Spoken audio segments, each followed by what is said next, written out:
How is it to travel as a solo female cyclist in Morocco? Is it a good idea to go there alone? Is it safe? I've heard these kind of questions so many times, before, during and after my bicycle trip last winter. Well, before going there, I couldn't really answer, because I didn't know myself. But after almost 3 weeks of cycling there, I think it's fair to say that I've gained some experience, and I'm happy to share it with you in today's video.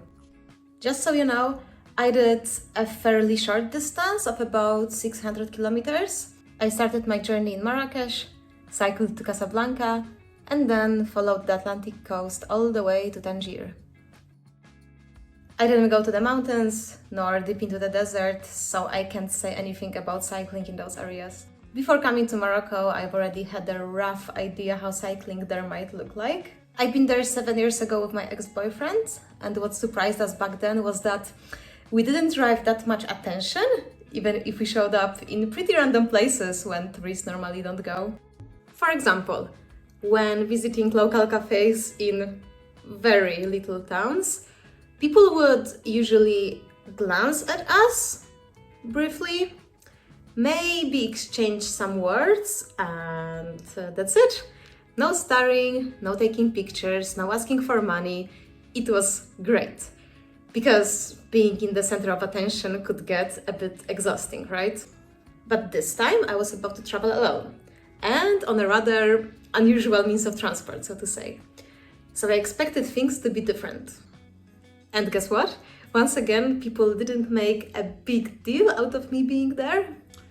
Of course, they noticed me, they greeted me, sometimes they stared, but it wasn't nearly as intense as you might expect. Especially considering that most of the time I was well off the beaten path.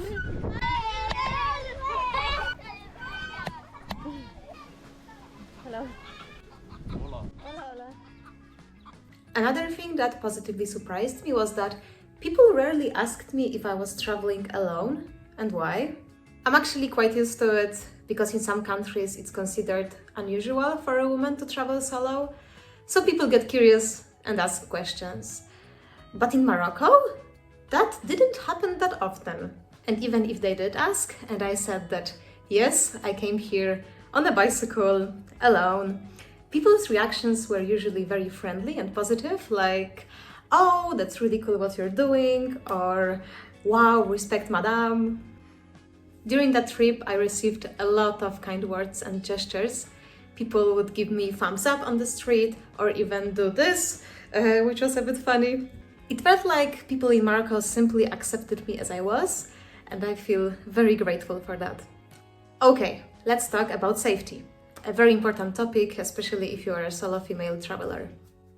Yes, it is always a good idea to do some kind of research before visiting a new country, but I strongly advise against relying on TV, newspapers, Instagram influencers, or other questionable sources. Instead, try to find people who've done similar trip and talk to them.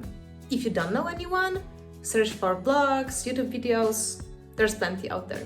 Just make sure that they are speaking from their genuine experience and not someone who spent their entire holiday in the Medina in Marrakesh.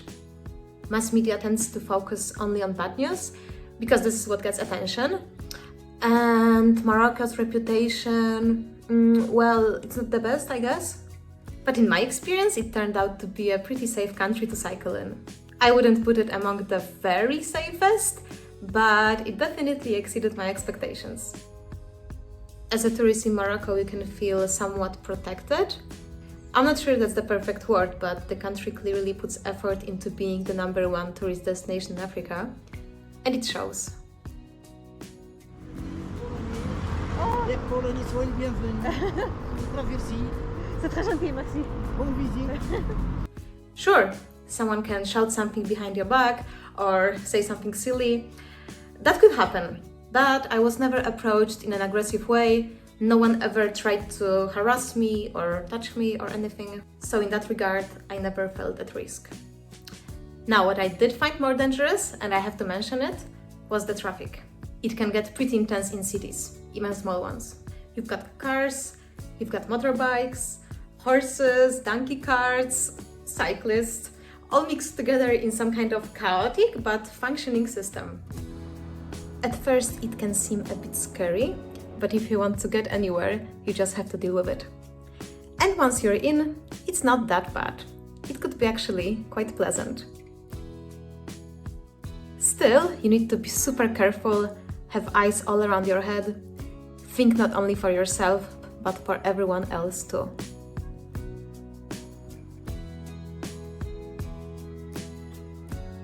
On the bright side, once you leave the cities, the roads feel much safer. Drivers usually keep a good distance when overtaking. Yes, they go fast, but as long as they don't get too close, I think it's okay. In my opinion, Moroccan drivers are fine. Maybe 1 or 2% are reckless, but that's something you see everywhere. There is, however, one issue that especially affects solo female travelers. I want to be honest with you here, and I'm not going to glorify Morocco. There were a couple of moments when I didn't feel comfortable. For example, when I was offered marriage or casual sex. One time, my host's hand accidentally slipped over mine when his wife was not watching. This kind of thing. So yes, sometimes that kindness seems like it's not entirely genuine and that there is a hidden motive behind it, which I find rather upsetting. So you might be wondering by now, how come I said Morocco is a fairly safe country and now this pops up? You see, that's the thing. Those kind of situations made me feel uneasy, but I never had the impression of being in real danger. It never went beyond verbal approaches. Once I set clear boundaries, I was left alone. If I had to count it, I would say I had around 3 or 4 uncomfortable encounters with men in Morocco, plus about 5 of those hello lady kind of thing. For almost 3 weeks of solo travel, I would say that's acceptable. And when I think of all the truly amazing people I met, I feel like I can forgive Morocco for those little inconveniences. I had so many friendly chats and laughs with random people on the street. I was offered food, water, and I was even hosted twice by a complete stranger. Like Mohammed, who spotted me completely soaked on the street and offered me a place to stay with his family. I ended up spending one of the best evenings of my whole trip with them. Overall, people were kind, supportive, and authentic. It was a pleasure meeting you and welcome to Marrakesh and enjoy your tour. Thank you. Pleasure. Yeah, even in Decathlon I meet super nice people. That's incredible. So, how is it to travel by bicycle as a solo female in Morocco? I would say it's great, really, despite the downsides. If you're thinking of doing a bicycle trip there, don't give up on the idea just because someone who maybe hasn't even been there told you it's too dangerous.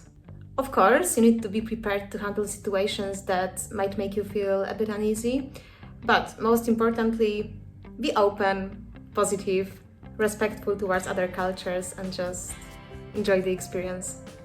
That's all for today. I hope you found this video interesting. By the way, it was my very first talking head video, so it feels like quite an achievement for me. And of course, I would appreciate a lot some thumbs up as a bit of encouragement. Keep cycling, keep dreaming, and of course, keep loving your bicycle. Bye!